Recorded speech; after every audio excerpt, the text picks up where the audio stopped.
सभी स्टूडेंट्स को नमस्कार बेटा। आप सभी को स्वतंत्रता दिवस की हार्दिक बधाई और शुभकामनाएं। और ये एक वीडियो मैं बना रहा हूँ आप लोगों के रिजल्ट से रिलेटेड है और कोटा यूनिवर्सिटी के रिजल्ट से रिलेटेड है। तो सबसे पहले तो हम लोग कोटा यूनिवर्सिटी की साइट को सर्च करते हैं uok.ac.in के, और इसके बाद कौन कौन से रिज़ल्ट आ गए और कौन कौन से रिज़ल्ट कब तक आएंगे इसके ऊपर चर्चा करेंगे।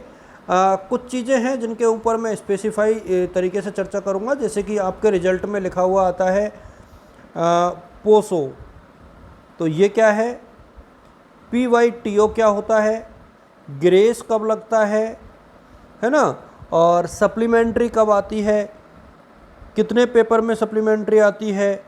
तो इन चीज़ों को लेकर के हम चर्चा करेंगे। और कंपलसरी में पास होने के लिए कितने नंबर चाहिए, कंपलसरी को कैसे कैसे पास कर सकते हैं। तो फाइनल ईयर के रिज़ल्ट के साथ साथ जो रिज़ल्ट से रिलेटेड कुछ शब्दावली हैं उनके ऊपर भी मैं इस वीडियो में चर्चा करूंगा।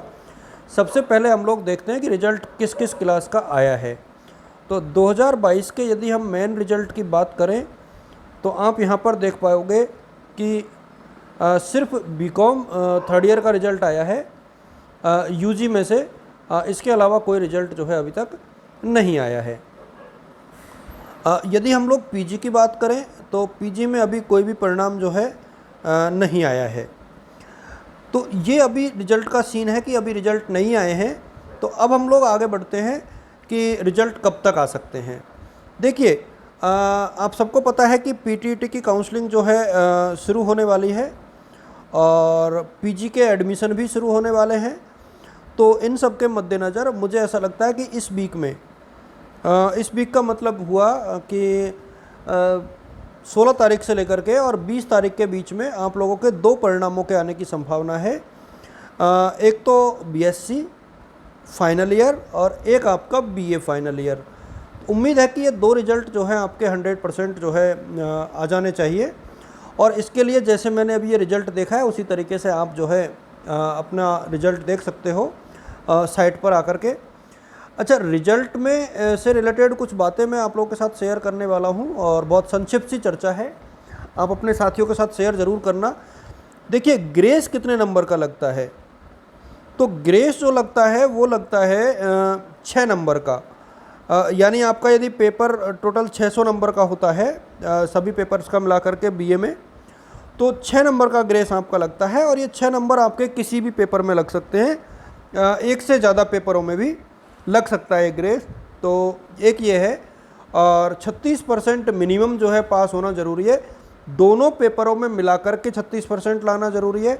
यदि एक पेपर में आपके माना कि सिर्फ 10 नंबर हैं और दूसरे पेपर में आपके यदि 62 नंबर है और टोटल आपके 72 हो रहे हैं तो आप पास हो जाओगे।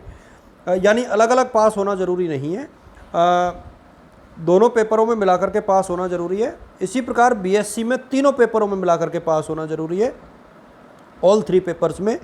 तो ये आपको ध्यान रखना है।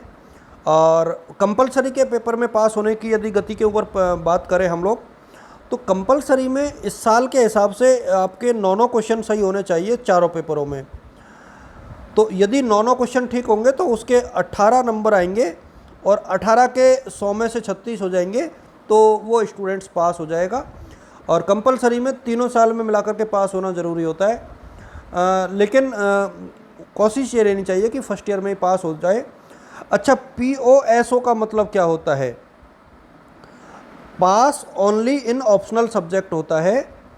इसका मतलब ये है कि आप ऑप्शनल विषय यानी जो आपके ऑप्शनल सब्जेक्ट है उसमें पास हो, लेकिन किसी कंपलसरी पेपर में यदि आप पास नहीं हो तो POSO लिखा आएगा। और PYTO का मतलब होता है पास इन थर्ड ईयर ओनली। यानी यदि आपका कोई सेकेंड ईयर का कोई पेपर ड्यू चल रहा है तो आपके पेपर और फाइनल के यदि आपके पेपर पास हो गए और सेकेंड ईयर का पास नहीं हुआ तो आपकी मार्कशीट में लिखा आएगा PYTO, यानी पास ओनली इन थर्ड ईयर।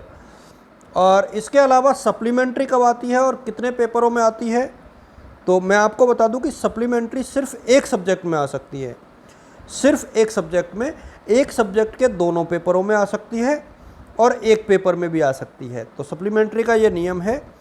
और सप्लीमेंट्री यदि आपके 2 पेपरों में कम रह गए, यानी 2 अलग अलग विषयों में कम रह गए, तो आपको फेल कर दिया जाएगा। कोटा यूनिवर्सिटी में ड्यू रहता है या नहीं रहता? ड्यू का कॉन्सेप्ट है या नहीं?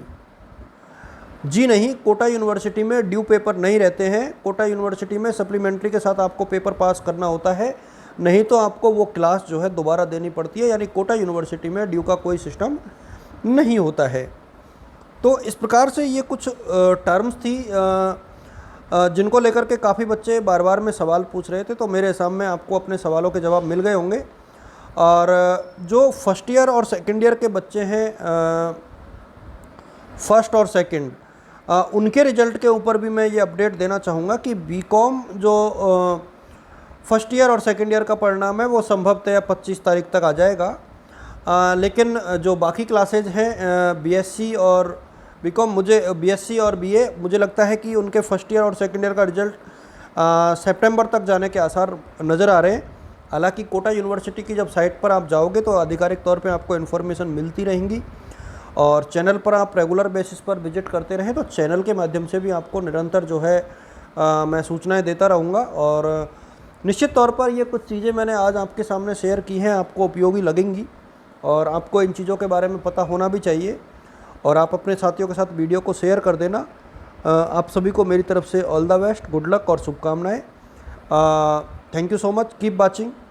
और उम्मीद है कि आप लोग जो है अपनी पढ़ाई को कंटिन्यूस जारी रखोगे। Thank you so much.